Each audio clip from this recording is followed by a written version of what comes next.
ऐ दुल्हन खिड़की बंद करके हट जाओ, ये कैसा बेपर्दा घर असगर ने लिया है। मैं तो यहाँ 2 रोज नहीं रह सकती, मेरे लिए 2 रोज रहना भी यहाँ पर दुश्वार हो जाएगा। नसीमा ने जवाब नहीं दिया और खानों की आंखों में आंखें डालकर बराबर देखती रही। सास यहाँ से बड़बड़ाती चली गई, मर्दों को कौन कहे जब औरतें ही शर्म ना करें। असगर और नसीमा की जिंदगी में अब से नहीं कुछ अरसे से रुकावट पैदा हो गई थी। उन दोनों की मंगनी बचपन में ही हो गई थी। जैसे जैसे बढ़ते गए पर्दा भी बढ़ता गया, मगर आग मिचोनी जैसे अपने यहाँ अक्सर मंगेतरों में होती है, उनमें भी होती थी। नौबत यहाँ तक पहुंची थी कि छुप छुप कर खत भी लिखा करते थे। अक्लमंद को इशारा काफी, होशियार लड़की थी वो, अपने समाज के रोगों को अच्छी तरह समझने लगी थी और साथ ही उनको सुधारने की तस्वीरें भी अपने दिमाग में खींचने लगी थी। देश को आज़ाद करने और उसको सुख पहुंचाने के लिए वह हर किस्म का बलिदान करने को तैयारी करने लगी। आज़ादी के नाम से इसको इश्क हो गया था, वो उस पर अपनी जान भी कुर्बान कर सकती थी। जैसे ही असगर ने BA किया, दोनों की शादी हो गई। साथ रहने से नसीमा को पता चला कि असगर की रोशन ख्याली एक छोटे से दायरे के अंदर बंद है। उन्होंने इतना तो शुरू किया कि अपने चंद दोस्तों से बीवी को मिलवा दिया था। उन लोगों से बातचीत करने के बाद नसीमा की सोच व समझ में ज़्यादा तरक्की हो गई और खुद को आगे बढ़ाकर काम करने की ख्वाहिश हुई। एक तरफ तो नसीमा का शौक और जोश बढ़ रहा था और दूसरी तरफ असगर आहिस्ता आहिस्ता ढीले पड़ते जाते थे। कहते कुछ थे और करते कुछ थे। जिस आसानी के साथ दोस्तों के साथ बहानेबाजी कर सकते थे, नसीमा के साथ नहीं कर पाते थे। कभी कहते कि अभी तो हमारे यहाँ बाल बच्चा होने वाला है, फिर यह कि बच्चा छोटा है। कभी कहा वकालत खत्म कर लेने दो, वकालत खत्म भी ना की थी कि नौकर हो गए, नौकरी भी तो सरकारी, और अपने पुराने दोस्तों से अलग होने लगे। आखिर कब तक नसीमा से अपने दिल का हाल छिपा सकते थे। बाहर तो बीवी बच्चों का बहाना था, लेकिन घर में क्या बहाना बनाते, क्या कहते। नसीमा भी समझ गई कि ये करने धरने वाले कुछ है नहीं, सिर्फ बातें बनाने के हैं। जब भी पुराने दोस्त इत्तेफाक से मिल जाते तो फिर असगर साहब वही जबानी जमा खर्च शुरू कर देते, फिर अपनी गैर सियासी जिंदगी को एक मुसीबत बनाकर दोस्तों के सामने पेश कर देते, क्योंकि उनके पास एक वाहिद यही बहाना था दोस्तों के सामने बचने का। दोस्तों के सामने वो अपनी गैर सियासी जिंदगी को एक मुसीबत बता देते थे और उनसे बच जाया करते थे। और सब दोस्त यही ख्याल करते थे कि नसीमा ही उनको बहकाने की जिम्मेदार है, और वो यही समझते थे कि उनकी पत्नी ही उन्हें पूरी तरह से बहका रही है। मियाँ की इस मौका परस्ती से दोनों के दिलों में गिरह पड़ गई और नसीमा ने खामोशी इख्तियार कर ली। अब वो इनसे कुछ कहती नहीं थी, क्योंकि उसे भी मालूम पड़ चुका था कि ये बाहर नसीमा और बच्चों का बहाना लेकर ही लोगों को टाल मटोल कर रहे हैं, और इनके दिल में एक बंद कमरा है जिसमें खुद जाकर बंद हो चुके हैं, और ये हमारे ऊपर सारी चीजें ढोल कर खुद सती सावित्री बन रहे हैं। अब तो असगर के दोस्त ढीले ढीले किस्म के वकील और सरकारी मुलाजिम थे, जिनमें CID वाले भी शामिल थे। नसीमा के पास अकेले बैठते हुए उन्हें एक उलझन सी होती थी, क्योंकि असगर के दिल में एक चोर था और वह जानते थे कि इस चोर का पता नसीमा को खूब अच्छी तरह से मालूम है और वो मेरी हकीकत से अच्छी तरह से वाबस्ता है। नसीमा की हर बात उनको एक ताना नजर आती थी। उसकी सर्द खामोशी से उनको झुंझुलाहट आ जाती थी और उनका दिल चाहता था कि वह नसीमा के खूबसूरत चेहरे पर एक जोर का थप्पड़ मार बैठे। अगर नसीमा उनसे लड़ती, बातें सुनाती और ताने दे देकर दिल को छलनी कर देती तो उनको तकलीफ ना होती जितनी कि असगर को उसकी खामोशी हकारत से होती थी।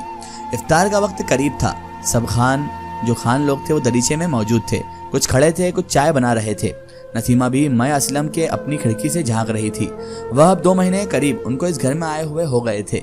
खान उसकी सूरत और लापरवाही के आदी हो चुके थे। अब चाहे नसीमा वहां घंटों खड़ी रहे, खान उनकी तरफ ध्यान न देते थे। उस वक्त भी उनकी आंखें कान करीब के मस्जिद की तरफ लगी थी। इफ्तार में अभी देर बाकी थी। एक फकीर गली में से निकलकर सड़क पर आया और जिस तरह वह टटोलता हुआ चल रहा था, उससे जाहिर था कि वह अंधा भी है। उसका सारा जिस्म कांप रहा था।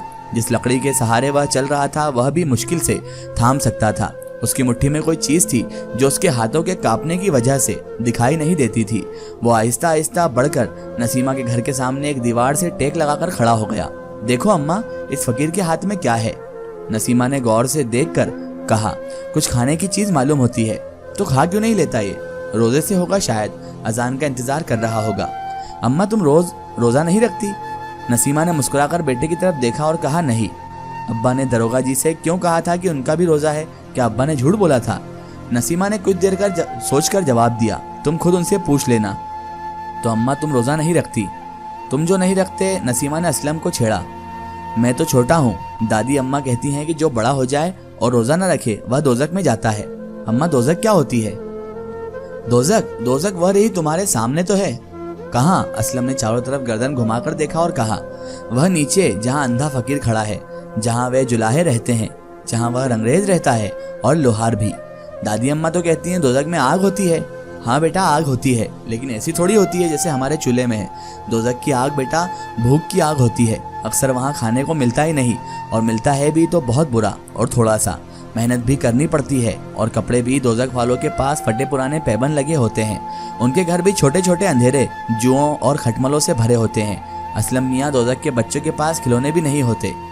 कल्लू के पास भी खिलौने नहीं हैं। अम्मा, वह दोजख में जो रहता है। हाँ बेटा, जन्नत यह है जहाँ हम और तुम और चचा जान और खाला जान रहते हैं। बड़ा सा घर हो, साफ सुथरा, खाने को मजे मजे की चीजें, मक्खन, टोस्ट, फल, अंडा, सालन, दूध, सब कुछ होता है। बच्चों के पास अच्छे कपड़े और खेलने के लिए अच्छी सी मोटर होती है। तो अम्मा, सब लोग जन्नत में क्यों नहीं रहते? इसलिए नहीं रहते बेटा, जो लोग जन्नत में रहते हैं वह उन लोगों को घुसने नहीं देते। अपना काम तो करवा लेते हैं और इनको फिर दोजख में धक्का दे देते हैं। वो दूसरों के बारे में नहीं सोचते जो यहाँ की जन्नत में रह रहे हैं।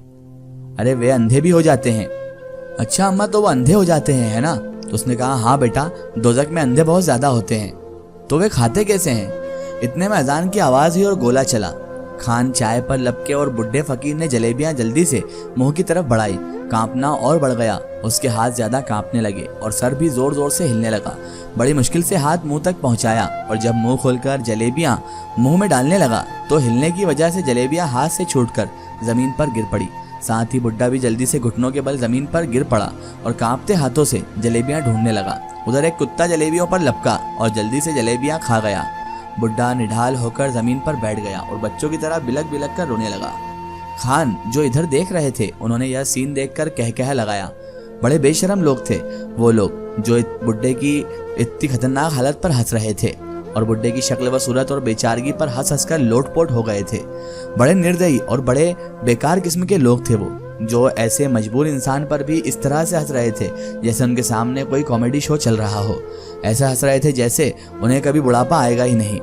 छोटा असलम सहम कर नसीमा से चिपट गया और बोला, अम्मा, उसके नन्हे से दिमाग ने पहली दफा दोजख की असली तस्वीर देखी थी। नसीमा ने खानों की तरफ गुस्से से देखकर कहा, ये कमबख्त। असलम ने फिर दबी आवाज में कहा, अम्मा।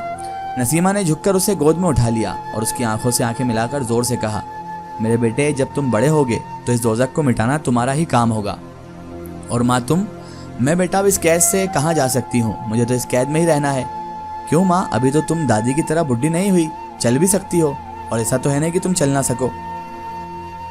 नन्हे असलम ने माँ की संजीदगी की नकल करते हुए जवाब दिया, तुम भी चलना अम्मा।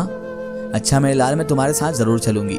और इस तरह एक माँ ने अपने बेटे को ये बताया कि जन्नत और दोजख क्या होती है। जन्नत वो है जो अमीर आदमी आज ऐशो आराम में रह रहा है और इस्तेमाल कर रहा है, ये असली जन्नत से अलग है। लेकिन आज जो अमीर हो जाता है वो गरीबों के बारे में कहाँ सोचता है? कहाँ सोचता है उस नौकरानी के बारे में जो उसके घर में है? उसके घर पे राशन है या नहीं, उससे कोई मतलब नहीं, बस वो टाइम पे काम पे आना चाहिए। कहाँ सोचता है उन गरीब लोगों के बारे में जिनके जिस्म पर सही से कपड़े भी नहीं है, लेकिन हमें तो अच्छे अच्छे ब्रांड के कपड़े पहनना है। लोगों को एक दूसरे का दुख दर्द भी समझना चाहिए, वरना हम इंसान कैसे कहलाएंगे? हम में और शैतान में कोई अंतर नहीं बचेगा अगर हम एक दूसरे का दर्द, एक दूसरे का एहसास ना समझ सकें।